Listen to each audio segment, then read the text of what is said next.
Oke teman, saya bikin video lagi sekedar latar mobil aja. Ini ada requestan sama teman saya mempunyai mobil Cherry Kiki seperti ini.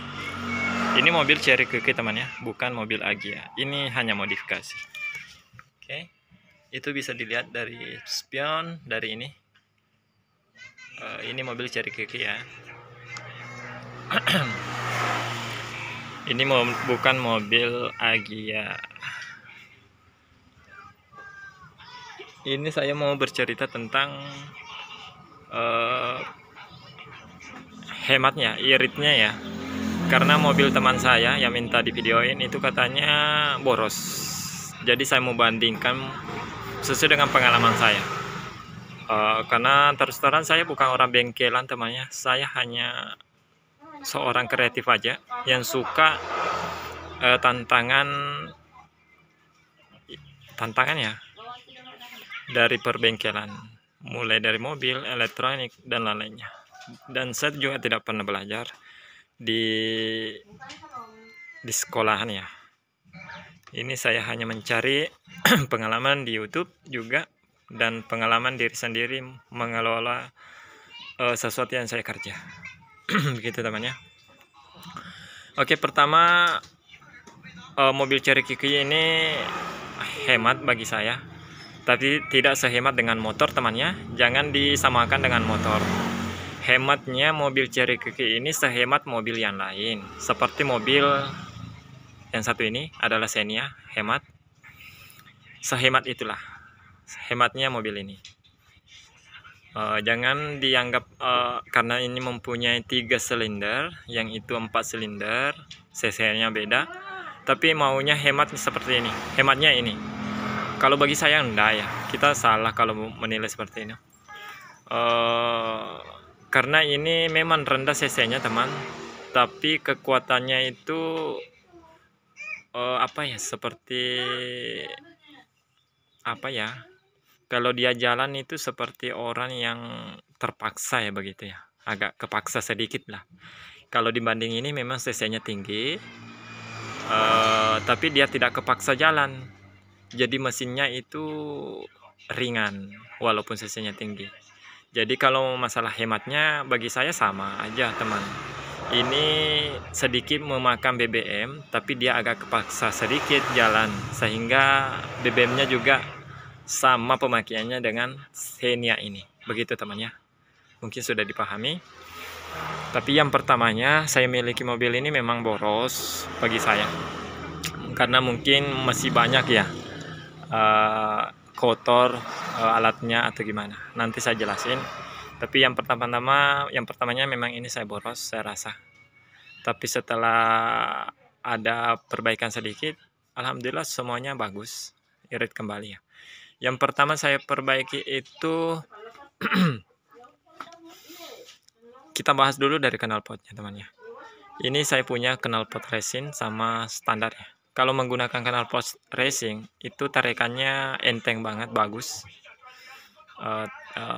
BBM-nya kalau bagi saya nggak masalah ya, sama aja.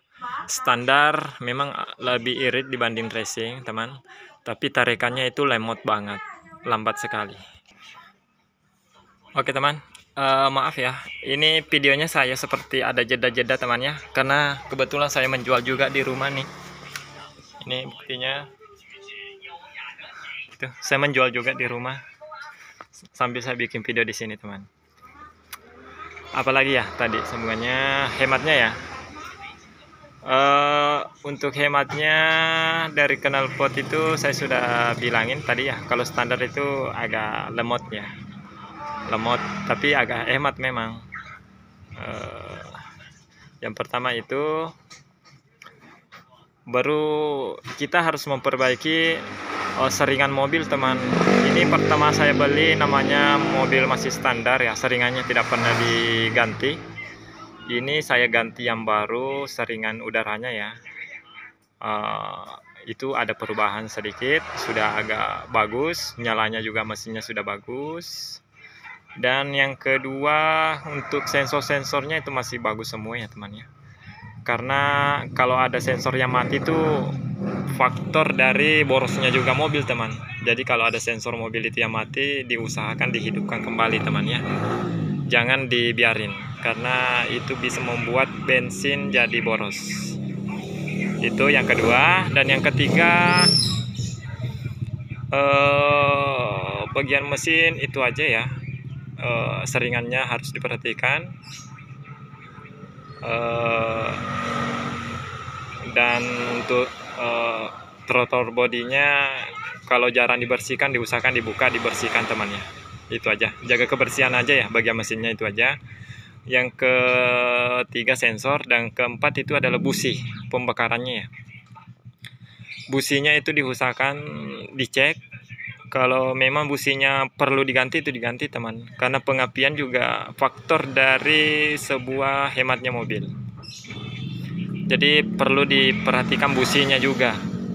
Ini saya sudah ganti busi dulu, tarikannya juga meningkat dari pertama yang saya ambil. Setelah saya ganti busi, nyalanya juga sudah bagus, stabil. Dan yang kelima, itu dari cara kita menggunakan mobil lagi, teman. Itu juga banyak faktornya sekali. Untuk hematnya mobil kita itu dari pengemudi juga. Dari start sampai kita menjalankan mobil itu sangat tergantung dari kita boros atau tidaknya. Cara kita menggas, cara kita menggunakan kupling gimana, itu tergantung dari kita juga, teman. Untuk mobil, untuk jarak jauh itu pasti kita serasa hemat. Karena apa?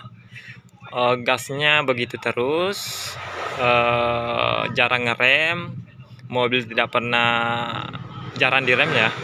Kalau perjalanan jauh begitu, itu jadi lebih hemat dibanding kita naik kota, sering ngerem, banyak tikungan. Ini pasti kita merasa lebih lebih boros ya.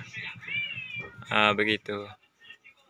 Dan untuk penggunaan gas itu, teman, diusahakan kalau memasukkan gigi itu jangan melewati 3000 rpm baru memasukkan gigi.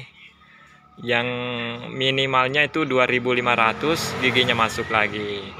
2500, giginya masuk lagi. Begitu, teman. Kita harus slow ya menggunakan mobil kalau mau hemat. Jangan seperti pembalap ya. Kalau kita naik mobil seperti pembalap, resikonya boros juga, itu saja. Dan apalagi ya, udah, mungkin cuma itu aja ya dari pengalaman saya. Borosnya dari kita aja, tapi kalau memang borosnya dari mobil, itu pasti mobilnya kurang sehat. Jadi kalau mobilnya kurang sehat itu tergantung dari situnya, teman. Kalau mobilnya sehernya bagus, tidak makan oli ya, tidak berdebu, sehernya bagus, tidak berasap, pasti itu ada perlu perbaikan masalah kebersihannya. Gitu aja, teman. Mobil ini saya masih sehat, alhamdulillah. Uap airnya masih netes di belakang kalau nyala, tandanya itu masih bagus. Dan apalagi ya, mungkin segitu aja, teman. Kalau ada kekurangan bisa komentar di bawah, teman ya. Tapi pengalaman saya cuma seperti itu aja. Masalah hematnya mobil tergantung dari kita dan juga kesehatan dari mesin mobil. Dari sensor harus dihidupkan. Yang pastinya harus diperbaiki semua ya. Jangan menggunakan mobil yang ada kelainan baru kita mau irit. Itu aja ya pesannya. Kalau mobil kita semuanya normal, sensornya semuanya nyala, saringannya bersih, throttle bodinya bersih, businya bagus, saya rasa tidak ada masalah, pasti hemat ya. Mungkin cuma gitu aja, teman. Kalau teman-teman memang ada masalah sama mobilnya, itu diperbaiki saringannya, throttle bodinya perlu dibersihkan, businya pembakarannya ya dibersihkan atau diganti businya. Dan diperhatikan sensornya ya. Mudah-mudahan kalau sensornya semuanya bagus, tidak ada masalah, itu sudah oke. Dan kemudian yang terakhir itu cara kita mengemudikan. Jangan terlalu banyak gas kosong teman ya. Karena CPU mobil kita ini juga otomatis mengikuti selera kita ya. Kalau kita pembalap misalnya menggunakan seperti orang pembalap, CPU mobil kita ini juga bakalan memberikan pembakaran itu lebih untuk memuaskan kita supaya tarikannya itu bagus. Karena ini sudah mobil bukan termasuk mobil karburator ya, manual. Ini sudah otomatis. Jadi pemakaian kita, cara kita memakai juga mengikuti dari CPU ini. Kalau kita menggunakan slow terus, mobil ini juga bakal otomatis memberikan hemat. Begitu teman ya. Begitu juga dengan mobil yang lain, sama aja. Yang memiliki sistem injeksi ya. Bagi saya teman ya, saya bukan apa, bagi saya aja. Oke teman, mungkin cuma sampai di situ aja ngoceh-ngoceh saya. Mudah-mudahan ada manfaatnya. Mohon maaf juga jika ada kesalahan, dan mudah-mudahan ada manfaatnya teman. Sorry, saya sudah keganggu nih sama orang di depan. Ada yang cerita juga nih. Karena tempat saya sini pinggir jalan teman, berisik juga ya. Oke, mungkin cuma sampai di sini videonya. Mudah-mudahan ada manfaatnya. Kritik aja di bawah ya teman ya. Saya ini menerima kritik karena saya bukan orang luar biasa. Oke, saya pamit. Wassalamualaikum warahmatullahi wabarakatuh.